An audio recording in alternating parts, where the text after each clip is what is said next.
فرشتے مسجد و حرم میں پہنچتے ہیں،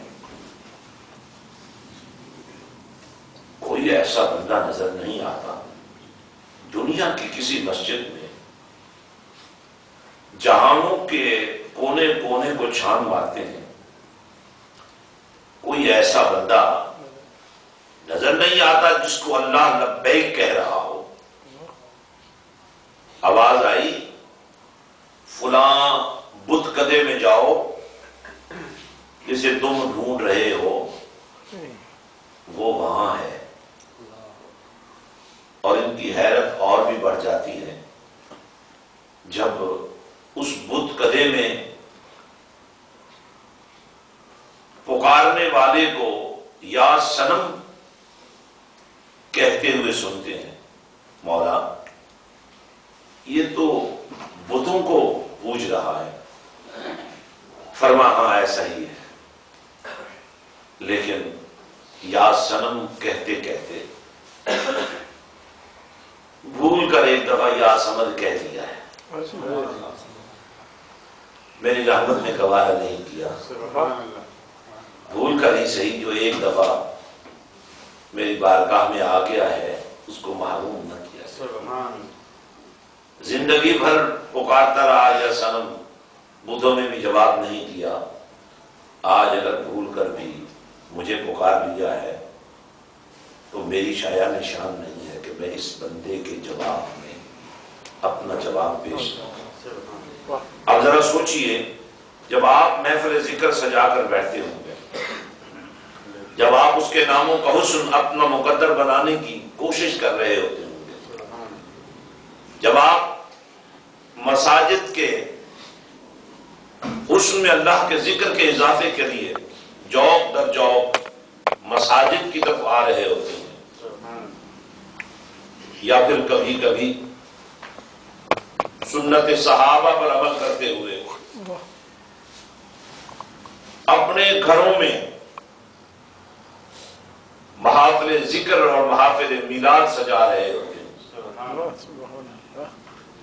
اور یا پھر کبھی کبھی اپنے اماموں، اپنے استادوں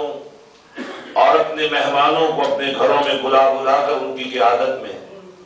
اللہ کے ذکر کی محفلیں سجا رہے ہوتے ہیں۔ میرے کریم آقا صلی اللہ علیہ وسلم نے فرمایا، گھروں کو قبرستان مت بناؤ۔ وہ 11ویں شریف بھی جو مساجد کے صحنوں کا حسن بنتی ہے، وہ محافل میلاد بھی جن سے مساجد کا حسن بڑھتا ہے، اور وہ محافل نعت جن سے آپ کے بچوں کے حوصلوں میں اضافہ ہوتا ہے، جہاں مساجد میں حسن کا باعث بنتی ہیں،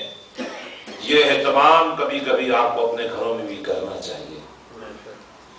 جہاں 24 گھنٹے الا ماشاء اللہ دنیا کی باتیں ہوتی ہیں، خواہشات نفسانی کا چرچا ہوتا ہے، بے حیائی کے مناظر اور فحاشی کی کیفیات جہاں موجود ہوتی ہیں، کبھی کبھی اگر اسی گھر میں اور انہی گھروں میں محافل ذکر کا نور سج جائے، محافل 11ویں شریف کا اہتمام ہو جائے، محافل میلاد کا نظام بن جائے، تو ہمارے وہ بھائی، ہماری وہ بہنیں اور بیٹیاں جو تواتر سے مساجد تک نہیں پہنچ سکتے، اور وہ نور ذکر پروردگار اللہ کے ذکر کا اور مدینے والے آقا کی یادوں کا ان تک نہیں پہنچ پاتا، اور خاص کر وہ بچے جن کا زیادہ وقت سکولوں، کالجوں اور یونیورسٹیوں میں گزرتا ہے، اور یا پھر یہ وقت کے تقاضوں کے مطابق آپ کی مساجد میں آپ کے نوجوان بچوں اور بچیوں کے لیے تربیت کا انتظام نہیں ہوتا، اور انہیں آپ کے جلسوں کی سمجھ ہی نہیں آتی، آپ کی تقریروں کی بات ان تک پہنچ ہی نہیں پاتی اگر کسی بہانے آپ کے گھر میں محفل میلاد سجی ہوئی ہے۔ کبھی آپ کسی کو بلا رہے ہیں، کبھی کوئی آپ کو بلا رہا ہے، اسی بہانے اگر آپ کے نوجوان بیٹے کو اپنے گھر آنے والے مہمانوں کے سامنے کھانا رکھنے کا موقع مل رہا ہے، دعا میں شامل ہونے کا موقع مل رہا ہے، مہمان نوازی کے طریقے سیکھنے کا موقع مل رہا ہے، تو وہ شکوہ جو آپ کو اپنے بیٹوں سے ہے، بیٹیوں سے ہے کہ انہیں مہمان نوازی کا پتہ نہیں ہے، اسی بہانے آپ ان کو مہمان نوازی بھی سکھا رہے ہیں۔ اسی ذریعے سے آپ ان کو ذکر الہی کا نور بھی عطا کر رہے ہیں، اور اسی بہانے آپ ان کو ذکر نبی کی برکتوں سے بھی مالا مال کر رہے ہیں۔ اور یاد رکھیں، اگرچہ ممکن نہیں ہوتا کسی پتھر میں، کسی سخت جان چیز میں بغیر ہتھیار کے راستہ بنایا جائے، لیکن ایک پتھر کو رکھ دیجئے پانی کی اس راہ گزر میں، اگرچہ پانی کا ایک ہی قطرہ کیوں نہ ہو وہاں سے گزر رہا ہو، وہ قطرہ قطرہ ٹپکتا رہے گا تو پتھر جیسی سخت جان چیز میں بھی سوراخ بن جائے گا۔ تو میں عرض یہ کر رہا تھا حضرات گرامی، اللہ نے اعلان محبت فرمایا ہے کہ آؤ میرے بن جاؤ۔ مولا ہمیں کیا ملے گا؟ فرمایا میں تمہارا بن جاؤں گا۔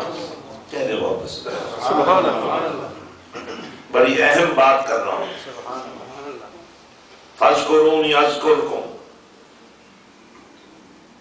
میرے بن جاؤ، میرا نام لیا کرو، میرا نام لیا کرو۔ ویسے بھی تمہیں کام کرنے کی عادت تو ہے نا، کچھ نہ کچھ کہتے رہنے کی عادت تو ہے نا، اگر اچھی بات نہ بھی کر سکو تو بری بات کرنا تو مشکل ہی نہیں ہوتا نا۔ لیکن اللہ فرماتا ہے اگر یہ عادت بن جائے، میرا نام تمہارے لبوں کی زینت بن جائے،